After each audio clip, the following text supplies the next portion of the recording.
This week is Parashat Emor. In Parashat Emor, we find unbelievable story about a Jew that did such a great sin in Gahal Israel. And Torah tells us, "Vayetze ben Isha Israelit, v'hu ben Ish Mitzri, betoch ben Israel."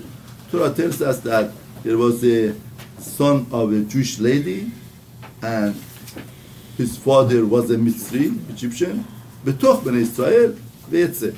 And he got into fight ben Israelit ish Israeli, between him and another Israeli, and he cursed Hashem. He cursed such an unbelievable avera he did. And Hashem Emor Shlomit Bat Divrin Matedon Vayenechu V'Mishpal Ifrosh. What should we do? And Akadosh Baruch Hu says, give him a terrible punishment.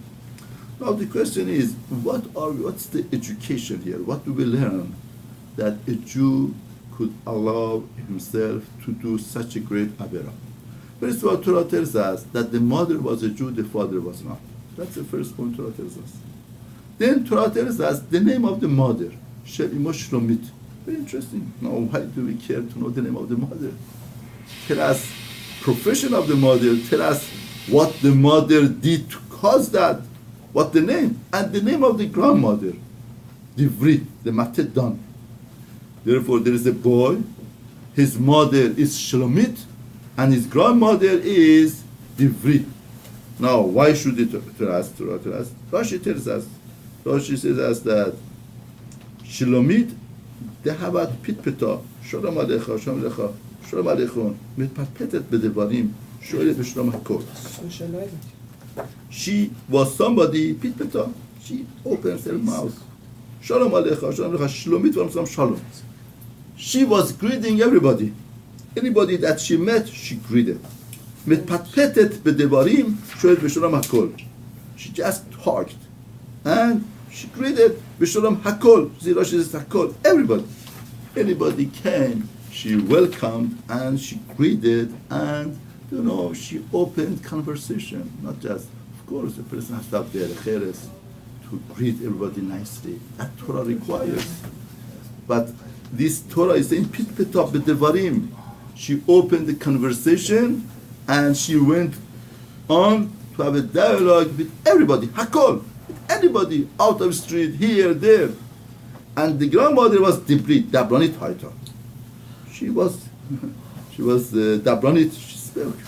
Medaberet im kol adam. Divri. From the word of Divri means Divri. Divri in Hebrew means speech, talk. She talked so much. And Medaberet im kol adam, she opened up with everybody. Lefikach gilgela.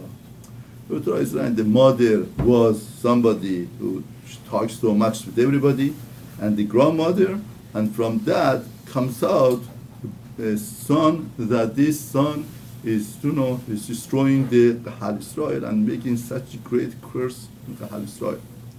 It's very interesting. What's the point?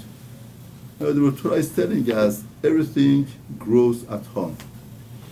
In other words, whatever that the children are is the outcome of the home.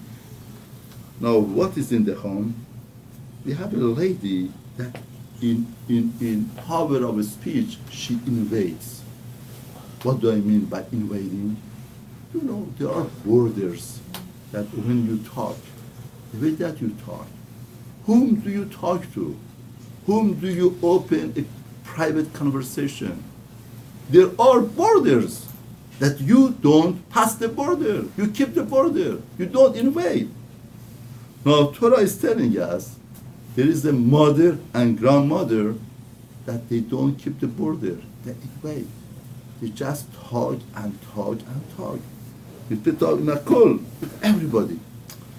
That kovach of invading that the mother and grandmother is using transfers to the child, that the child becomes somebody who invades. He opens his mouth and he could say everything. Say anything. Now it takes the courage, it takes the person to curse HaKadosh Baruch Hu Chas v'Shalom. But, that's the Yesod foundation of Chinuch. Chinuch means, educating our children means, we do something in a small scale. children magnify it and do it in a great scale. When you do it one time, they do it 1,000 times, millions times. Therefore, we tell ourselves to justify it. I did it only one time. I just lied one time, small lie. But that small lie, one time, the children, they're going to magnify it, they're going to do it, and they're going to repeat it 1,000 times. This is the yesod foundation of educating our children. We want to educate them in the right manner, right mahalach of life.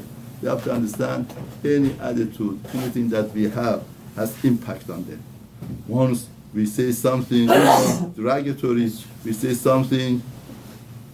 I was involved in a case that a boy didn't respect the rabbi, didn't respect his principal, didn't respect the authorities of Torah. And he came from a frum home. I was very surprised. How come? You are coming from a frum home. I don't know, frum home, they understand there is a da'at Torah, there is an authority of Torah.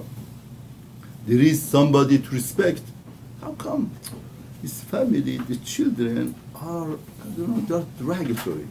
They make derogatory statement about the rabbi, about the family. Then, once I was talking to one of the children, just on the way. In other words, see, it came out. What is the Shabbat table in the Frum family? When they come together and they talk about, the rabbi, today he just talked about his own business. He was just, pushing his own ambition. The rabbi had his own agenda. The rabbi, or the school is just getting our money, nothing else. This principle is just things about money. The rabbi is not working hard enough. The rabbi is just, having fun. What happened today? Your rabbi was not there. How come? He went for a wedding. What? Your rabbi goes travels all the time. A lot of times parents make statements that they kill the child. They destroy him.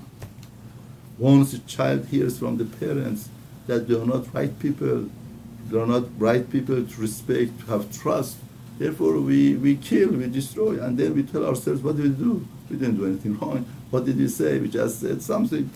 It's a small derogatory statement makes the person to curse, makes the person not respect. And that the fact that we make them not to respect, we kill them, we destroy them, because there is no authority by them. Once there is no authority, they invade.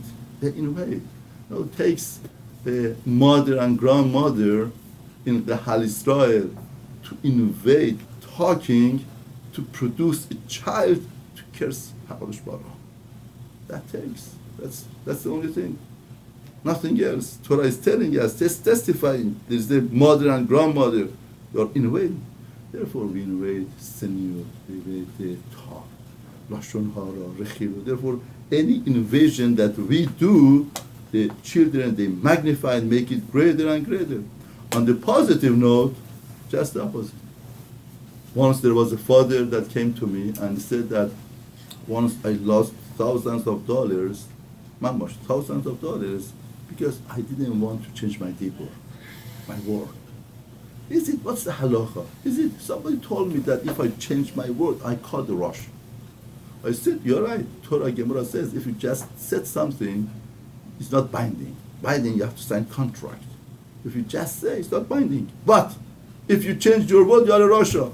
He says, I'm in California almost 2 years, and I see people right and left, they change their word. I lost thousands of dollars because not changing your word, because I thought, I was called a Rasha. I said, I don't want to be called a Rasha, a wicked person.